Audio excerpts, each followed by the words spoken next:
이사벨을 읽어 22번째 시간입니다.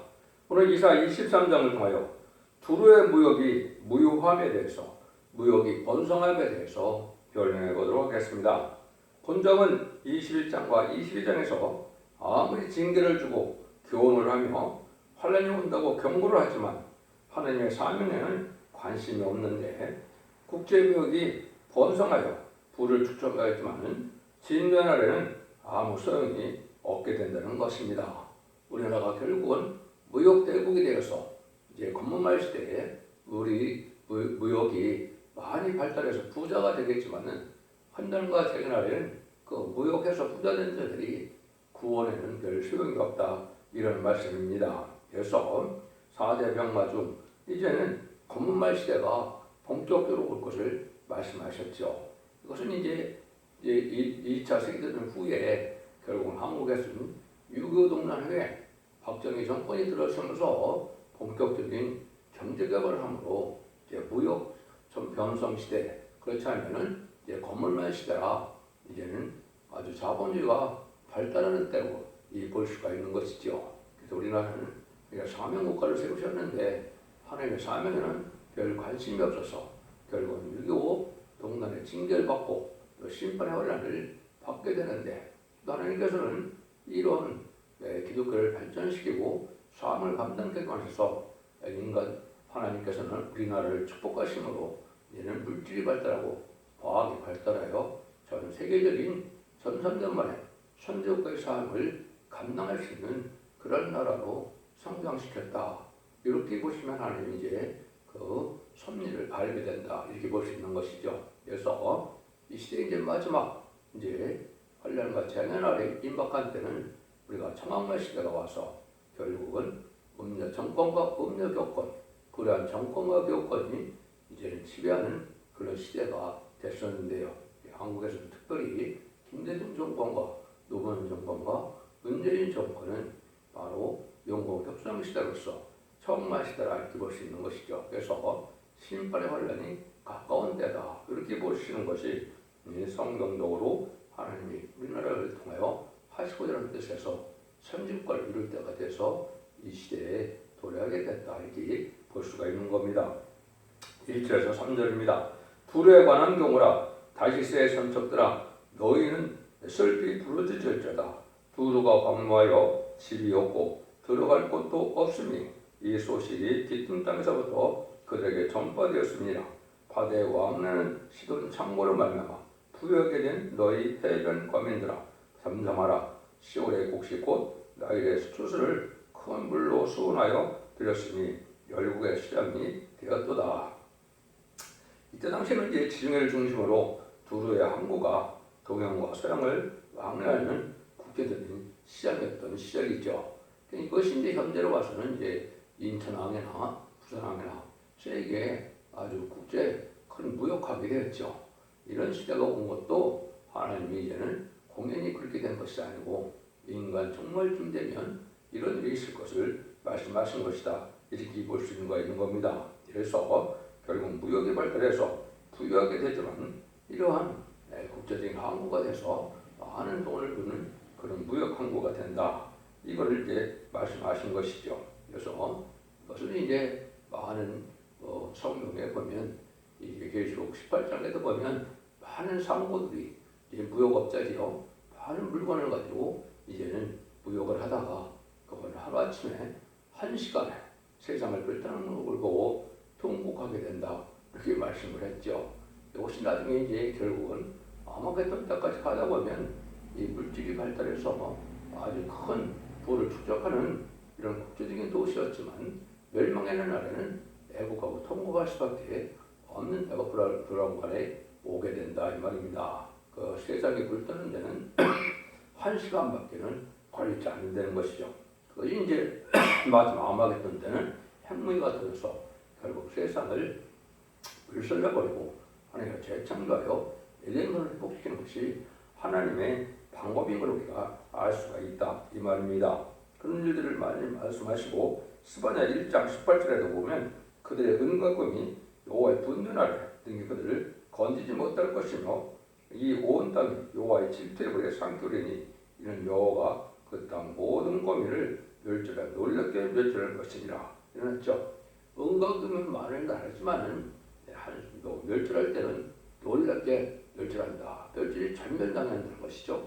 이것은 1300년 만에 이제는 마지막 심판의 대접질인 이 변론을 사랑의 변론을 경고를 하고 이 변론대로 순종하여 알과 축조기를 가릴 때 1300년 만에 순종함으로 이 예비처고처로 뽑았든지 입맞은 자가 다해서 변호 성천할 신부단장을 하든지 그렇지 않으면 환란에 빠지고 환란에 빠진 자들은 심승의 피를 받게 되는 후 3년 반 동안에 심판의 대상자가 되고 멸망의 대상자가 돼서 대접자에게 괴로움을 받다가 아마겟돈에 전멸당하는 것이 하나님의 심판의 방법인 겁니다. 그런 날이 불가분 올 수밖에 없겠죠. 그런 때가 이제 지금 임박한 때다. 이렇게 말씀을 하시는 겁니다. 그래서 여러분이 야고보 4장 4절에도 보면 뭐라고 합니까? 세상과 벗된 것은 하나님의 원수가 되는 일이다. 그런 말씀을 하시죠. 그래서 세상과 벗이 되고자 하는 데는 하나님과 원수가 되는 일이다. 이렇게 말씀을 하시죠. 그 다음에 야고보 5장 1절에서 6절까지도 보면 들으라 부한자들아 해서 많은 재물을 쌓는데 썩었고 또 금과 은이 녹이 들었다. 말세의 재물 쌓은 것 자체가 제약이다. 이렇게 표현하시죠. 이건 의로운 물질을 이제 가지고 의로운 일을 해야 되는데 그런 일을 하고 돈만 보고 세상에 천년만년 살고 땅에 소망을 둔 이런 기독교회는 하나님 앞에는 이게 인간 종말에는 죄가 되는 겁니다. 그래서 우리가 하나님께서 주시고자 하는 축복은 부족함이 없고 눈물과 정치 않고 사망이 없는 완전한 축복에 에덴 동산의 축복을 주고자 하는 것인데 여기에는 소망이 없고 불타 없어질 세상에 소망을 두는 것 자체가 결국 어리석은 거고 그것이 바로 불탈 세상에는 은과 금으로서 구원받는 일이 아니라는 것을 강조하고 계시다. 그렇게 보시는 것이 여기 성경적인 신앙을 바로 갖는 것이다. 이렇게 볼 수 있는 것이죠. 4절에서 10절입니다. 시도니여 너는 부끄러워할지어다. 대접하다 곧 바다의 보장이 말하기를 너는 구루하지 못하였으며 생선하지 못하였으며 청년 남자들이 양육하지 못하였으며 처녀들을 양육하지 못하였다 하였습니다. 그 소식이 애굽에 이르러 그들이 두로의 소식을 인하여 통곡하리로다. 너희는 다시스로 건너가서 건널지어다. 해변검이나 너희는 슬피 부르짖을지어다. 그것이 고대에 건설된 너희 희락의 성 곧 그 백성이 자기 발로 먼 지방까지 가서 유하던 성이냐 멸류관을 씌우던 자요 그 상호들을 방백이요 그 모욕자들은 세상에 존귀한 자기는 두루에 대하여 누가 이 일을 정하였느냐 만군의 여호와의 정하신 것이라 모든 영광의 교만을 욕되게 하시며 세상의 모든 부귀에 존귀한 자로 멸시로 받게 하심이니라. 딸 다시스여 나일 같이 너희 땅에 넘칠지어다. 너를 속박함이 다시는 없으리라. 여호와께서 바다 위에 손을 펴서 열방을 흔드시며 여호와께서 가나안에 대하여 명을 내려 그 경과성을 회파하게 하시고 가르쳐되 너 학대받은 처녀 딸 시도나 네게 다시는 희락이 없으리니 일어나 기띔으로 건너가 가라. 거기서 내가 평화를 얻지 못하리라 하였느니라. 갈대아 사람의 딸을 보라. 그 백성이 없어졌나니 곧 아수로 사람이 들짐승이 거하는 곳이 되게 하였으되 그들이 방대를 세우고 궁들을 걸어 황묵해 하느니라. 다시스의 선척들아 너희는 슬피 풀리라. 너희 경과성이 파괴되었느니라. 심판날에는 이제 부재인들이 부끄러움을 당하게 된다 이 말이죠. 그래서 세상의 구원은 많이 축적했지만은 결국은 남아서 새 시대가 가고 남아서 이제는 천년의 복을 누릴 이런 백성과 이런 사람들은 이제 생존하지 못했다 이 말입니다. 세상에 망할 세상만 만들어서 망할 인간만 꽉 차고 돈만 많이 버는 이런 세상이 됐다 이 말이죠. 그래서 먹고 살기는 편할지 모르지만 결국은 어떻게 된다고요? 망하게 되는 날이 오는데 이제 존귀한 자들은 뭡니까? 여러분들이 60년대부터 우리가 잘 알죠. 수출을 되면 수출하는 사람들의 수출탑에 이제 상을 주고 훈장까지 주죠. 그래서 그 자들 여기 보면 존귀한 자다 그랬죠. 세상에 존귀한 자다 그랬는데 이들이 다 망한다 이 말입니다. 수출 제일주의로 우리가 무역을 많이 발달시킨 걸 보면 이 성경 말씀이 정확하지요. 그래서 수출 대국에 대해서 많은 공장과 포장을 주고 이런 일들을 해서 많은 무역이 발달했지만은 결국은 이것이 생명을 살리는 역사는 되지 못하고 방해된 데는 그런 말씀인 겁니다. 그래서 이런 존귀한 자들이 대접을 받았으나 심판 때는 멸시를 당한 것이다. 그때 이것은 하나님이 정하신 일이다 이 말이죠. 그래서 물질로 말미암아 세상은 부하게 되지만은 물질로 말미암아 살 길이 열리는 것은 또한 아니다 이렇게 말씀하는 것이죠. 그래서 그러나 인간의 힘으로는 절대 안 되고 아무리 무효로 물자가 많고 호화로워도 무효가 된다는 그 말씀이다. 사람이 한날은 그날에 쓰고 뿐이고 하루아침 또 한시간에 불타게 된다는 그 말씀을 지금 경고하는 말씀이다. 이렇게 볼 수가 있는 것이죠. 그래서 많은 부를 축적하는 화려한 도시를 이루고 많은 돈을 투자하는 무역 대국이 되지만은 심판을 하려는 날에는 그 자체 부가 구원을 받기에는 전혀 도움이 되지 못한다. 이걸 이제 경고하시는 말씀이다. 이렇게 볼 수가 있는 겁니다. 15절에서 18절입니다. 그날부터 두로가 한 왕의 나랑같이 70년을 잊어버림이 되었다가 70년이 피난 후에는 두로는 기생노래의 뜻같이 될 것이라. 잃어버린 바 되었던 기생의 수금을 가지고 성읍에 들어행하며 기묘한 곡조로 많은 노래를 불러서 너를 다시 기억케 하라 하였느니라. 70년이 피난 후에 여호와께서 두루를 공부하시리니 그가 다시 시리하여 사함에 있는 열방과 음란을 수행할 것이며 그 무역 방목과 이익을 거룩히 여호와께 돌리고 감직하게 두지 아니하리니 그 무역한 것이 여호와 앞에 꺼는 자들의 배불리 먹을 잘 입을 자료가 되리라. 그렇게 말씀하는 것은 이제 정한 때가 되면 심판 때가 온다 이 말이죠. 그래서 옛날에는 바벨론으로 70년이 하나님이 정한 기간이죠. 그런 거랑 마찬가지로 바벨론에 70년을 정하실 때 하나님께서는 동방 고레스 왕을 통하여 성전을 복구하고 이스라엘 회복시키는 일을 시작했던 것처럼 이제 한국도 그런 날이 오는 거죠. 그래서 초창기에 기독교가 번성했던 평양이 아주 이런 사마리아 땅에 대해서 우상을 섬기는 이런 세상이 되었죠. 근데 그 시절이 바로 이제 70년이 찼죠. 1948년 9월 9일이 북한 이제 창건이 되는데요. 이때부터는 70년이 찼죠. 그래서 환란이 임박한 때다 이렇게 볼 수가 있는 겁니다.